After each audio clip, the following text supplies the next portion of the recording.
ወደዚህ ምድር የመጣችሁት ወጥ ለመስራት ልጅ ለመውለድ ቁጥር ለመሙላት አይደለም። እናንተ ውስጥ የመሪነት፣ የማስተማር፣ የማገልገል ምድርን የመቀየር አቅም አለ። አንድ ሴት ታላቅ የሚያረጋት ጸጉሯ አይደለም። አንድ ሴት ታላቅ የሚያረጋት ታቆጫሟ አይደለም። አንድ ሴት ታላቅ የሚያረጋት ጸጉሯ አይደለም። ሴቶች የሚገርም አስተሳሰብ አላቸው። የሚገርም ሰው አንድ ሰው እርቃኑን ካየው በኋላ ይንቃል፣ እየተተፋበት ይንቃል።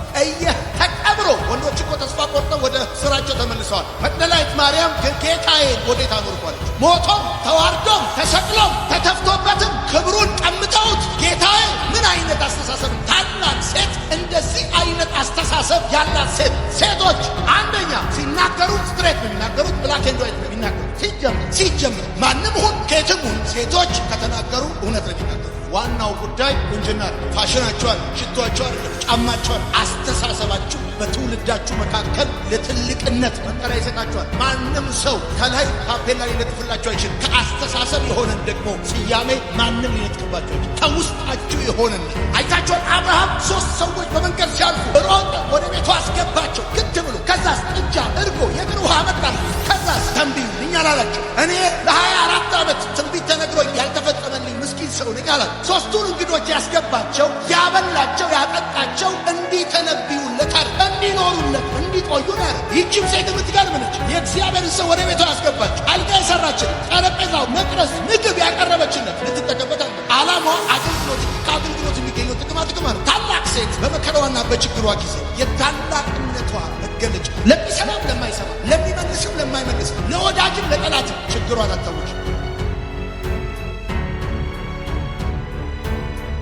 ራእይን ለማሳካት 3 መሰረታዊ ነገሮች ያስፈልጋሉ። አንደኛ ሴቶች ናቸው፣ ሁለተኛም ሴቶች ናቸው፣ ሶስተኛም ሴቶች ናቸው። ሴቶች በሽታን የመቋቋምና ረዥም ዕድሜ የመኖር ችሎታ አላቸው። ታውቃላችሁ። የሚገርመው ሌላው ተፈጥሯቸው ከወንዶች ይልቅ ሙቀትን የመቋቋም ችሎታ አላቸው።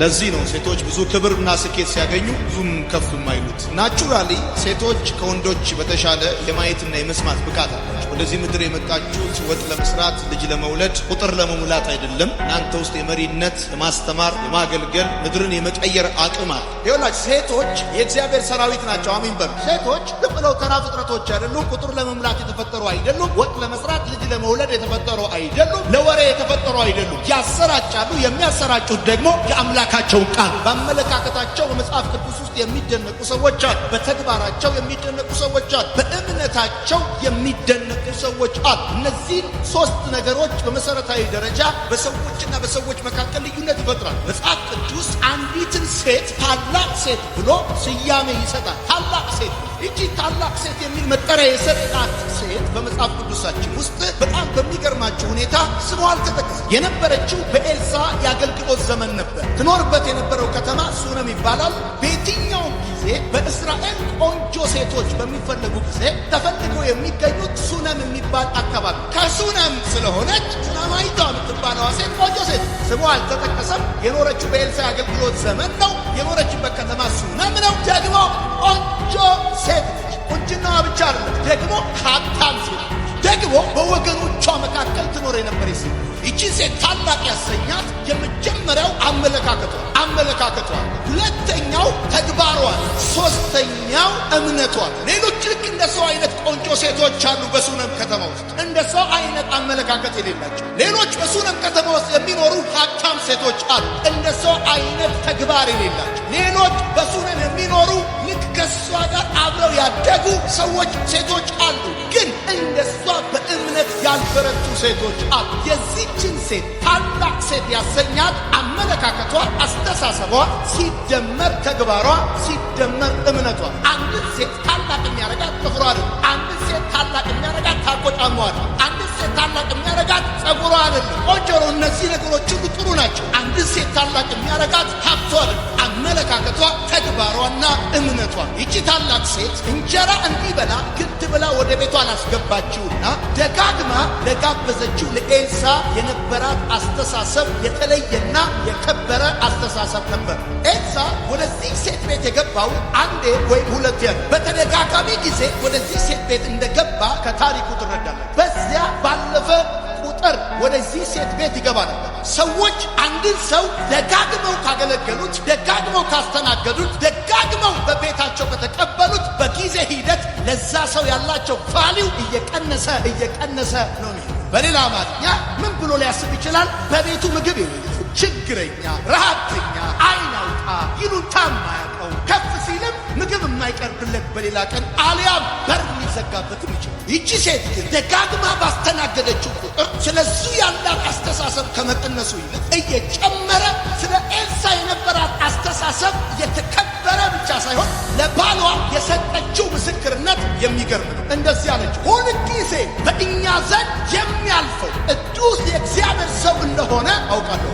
ሰው የሚቀለው እኛ ቤት ሁሌ ምግብ የሚበላው ማለት ነው እንጂ በእኛ ዘንድ የሚያልፈው ቅዱሱ የእግዚአብሔር ሰው ማለት አይደለም። ይገርም ደጋግማ ብታስተናግደው ለዚህ ሰው የነበራት አስተሳሰብ በመጀመሪያ እሱን ከማግኘቷ በፊት ከነበራት እየጨመረ ነው ሄደው። ከምግቡ ይልቅ መንገዱ፣ ከምግቡ ይልቅ ትጋቱ፣ ከምግቡ ይልቅ ታማኝነቱ ነው ለሷ ቦታ ይሰጣል። ሴቶች የሚገርም አስተሳሰብ አላቸው። የሚገርም ሰው አንድን ሰው እርቃኑ ካየው በኋላ ይልቃል፣ እየተተፋበት ይልቃል፣ ተቀብሮ። ወንዶች እኮ ተስፋ ቆርጠው ወደ ስራቸው ተመልሰዋል። መግደላዊት ማርያም ግን ጌታዬ ወዴት አኖርኳለች? ሞቶም ተዋርዶም ተሰቅሎም ተተፍቶበትም ክብሩን ቀምተውት ጌታዬ ምን አይነት አስተሳሰብ! ታላቅ ሴት እንደዚህ አይነት አስተሳሰብ ያላት ሴት ባገለገለች ቁጥር ለምታገለግለው ሰው፣ ለምታገለግለው ትውልድ፣ ለደከመችለት ሰው ያላት አስተሳሰብ እየቀነሰ ከመሄድ ይልቅ እየጨመረ አመለካከቷን በመልካም የምትጠብቅ ሴት ታላቅ ሴት ትባላል። ሰው ለሰው ያለውን አስተሳሰብ ለመቀየር